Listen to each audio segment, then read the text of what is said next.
Hello नमस्कार friends, my name is Rohit Singh. You are watching my official YouTube channel battle for SSC for better preparations. आप लोगों ने thumbnail आपने देख लिया होगा कि करंट अफेयर आपको कैसे तैयार करना है। जैसे कि अभी बहुत सारे एग्जामिनेशंस आपके होने वाले हैं, UPSI, UP triple SC, UP TET और लेखपाल वीडियो, बहुत सारे एग्जामिनेशंस पेंडिंग में हैं।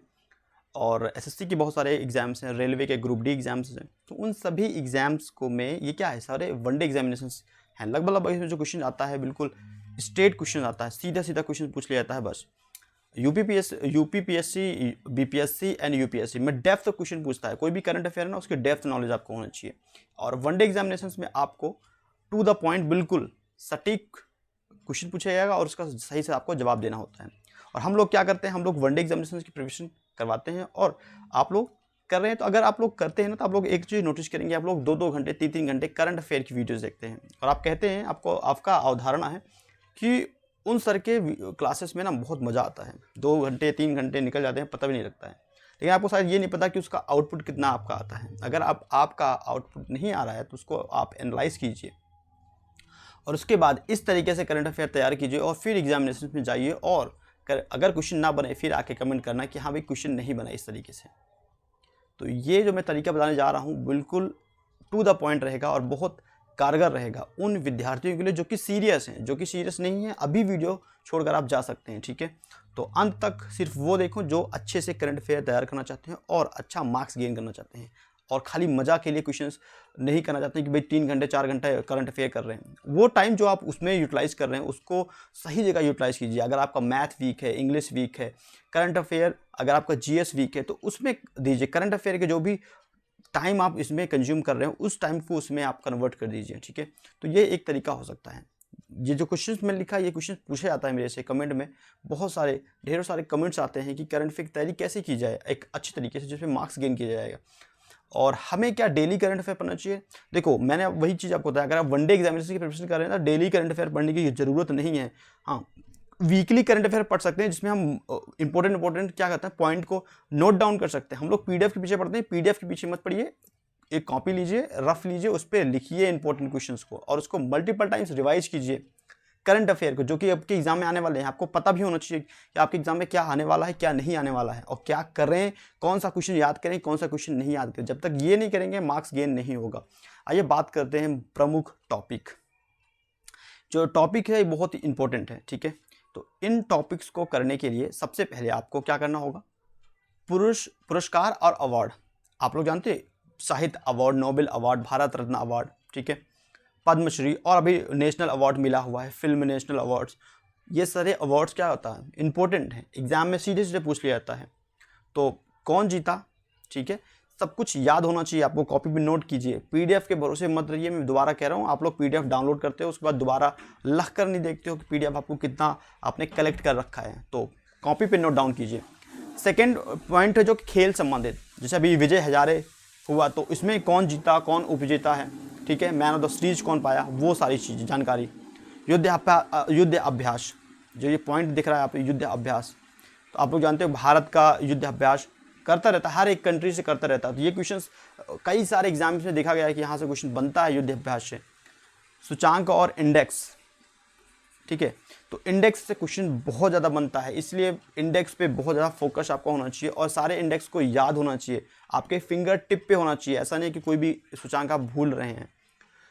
न्यू अपॉइंटमेंट, चाहे वो सेंट्रल हो चाहे वो स्टेट का अपॉइंटमेंट हो, न्यू अपॉइंटमेंट डेफिनेटली एग्जाम में पूछा जाता है, उसको आपको प्रिपेयर करके जाना है। 6 नंबर जो टॉपिक है वो आपका इसरो, डीआरडीओ और नासा। जितने भी स्पेस हैं, वो कोई भी रॉकेट बनाते हैं, ठीक है, कुछ भी वो लोग डेवलप करते हैं, वो आपको पता होना चाहिए, याद भी होना चाहिए। 7 है कि आपका दिवस, डे, इंपॉर्टेंट डे, और उसका मुख्य थीम क्या है, मुख्य विषय क्या है, क्योंकि दिवस से डेफिनेटली एग्जाम में पूछा जाता है। बात करते हैं महोत्सव और सम्मेलन, ये भी आपके एग्जाम में पूछा गया है। कई सारे एग्जामिनेशन में देखा गया है कि महोत्सव और सम्मेलन भी आया है। और आप लोग अगर वीडियो देख रहे हैं तो आप लोग मेरे इस बातों से कनेक्ट करेंगे कि ये सारे जो मैं टॉपिक लिखा हूँ यहीं से क्वेश्चन बनता है। वनडे एग्जामिनेशन में डेफिनेटली यहीं से क्वेश्चन बनता है।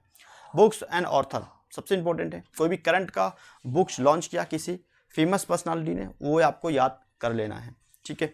तो ये तो था प्रमुख टॉपिक जो कि आपको नोट करना है और इसी के अकॉर्डिंग आपको पढ़ना है। नेक्स्ट बात करते हैं, कुछ एग्जाम्पल्स देख लेते हैं। जैसे कि ग्लोबल जेंडर गैप इंडेक्स में भारत की रैंकिंग कितनी है? अभी रिसेंटली ये सर्वे हुआ है और इसका रिजल्ट आया है। 156 देश में भारत की रैंकिंग है 140। आपको याद होना चाहिए कि भारत की रैंकिंग है 140, ठीक है, 140 रैंकिंग है भारत की ग्लोबल जेंडर गैप इंडेक्स में। और यही सीधा क्वेश्चन ऐसा पूछ लेता है। और नेक्स्ट क्वेश्चन है आपका कि मानव विकास सूचांक 2020 में भारत की रैंकिंग कितनी है? तो 131 है। पहले कितनी थी? 129 थी, अभी 131 हो गया है।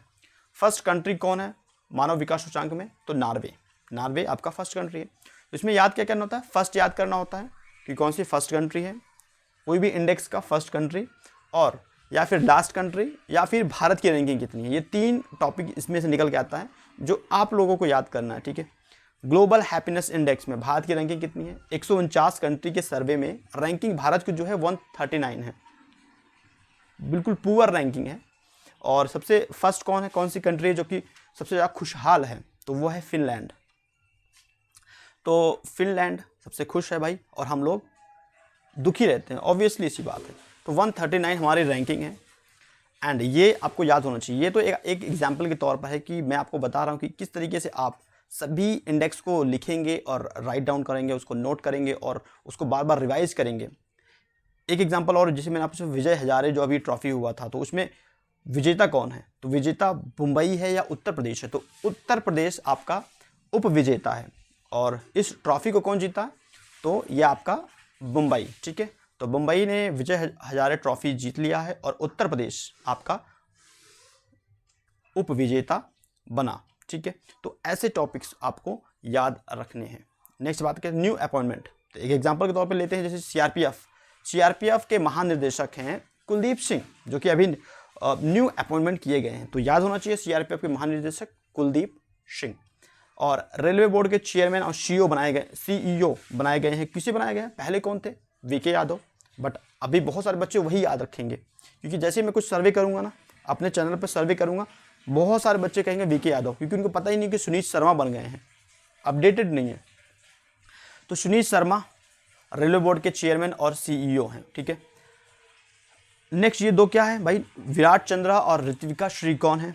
तो ये है मिसलेनियस क्वेश्चंस, ऐसे क्वेश्चन जो कि आपके मीडिया में छाए हुए हैं, वो क्वेश्चन आपको डेफिनेटली एग्जाम में पूछा जाता है। जैसे कि विराट चंद्रा जो कि 7 साल की एज में इन्होंने किलिमंजारो, जो कि अफ्रीका का सबसे ऊंचा पर्वत है, तो वहाँ पर उन्होंने फतेह किया, ठीक है। और कहाँ से बिलोंग करते हैं? हैदराबाद से बिलोंग करते हैं, ये भी पता होना चाहिए। विराट चंद्रा 7 साल की एज में इन्होंने रिकॉर्ड बनाया है, कम एज में आपके चढ़ने का। अफ्रीका के बहुत ऊंचा पर्वत है किलिमंजारो, वहाँ पर उन्होंने फतेह किया। ऋत्विका श्री ये भी अफ्रीका के किलिमंजारो पर चढ़ी और 9 ईयर्स की एज में इन्होंने रिकॉर्ड बनाया है। एशिया की फर्स्ट वुमेन, फर्स्ट गर्ल आप कह सकते हैं, एशिया की फर्स्ट गर्ल और विश्व की 2nd नंबर की गर्ल्स बन चुकी हैं ऋत्विका श्री, जो कि कितने साल की हैं? मात्र 9 साल। और कहाँ से बिलोंग करती हैं? तेलंगाना। तो ऐसे मिसलीनियस टॉपिक, ऐसे मिसलीनियस क्वेश्चंस जो कि एग्ज़ाम में आपका आता है और टीवी न्यूज़ में हमेशा ये छाया रहता है, तो ऐसे क्वेश्चन को आपको प्रिपेयर करना है। बाकी मैं जो आपको पॉइंट बताया हूँ, वो सारे पॉइंट्स करीब 7-8 पॉइंट है, उसी पॉइंट्स आप प्रिपेयर करेंगे। Thank you for watching this video. Next video फिर से मिलते हैं, तब तक के लिए धन्यवाद। ये वीडियो कैसा लगा अपना फीडबैक भी जरूर देना। Thank you for watching this video, और नेक्स्ट वीडियो फिर से मिलते हैं डियर।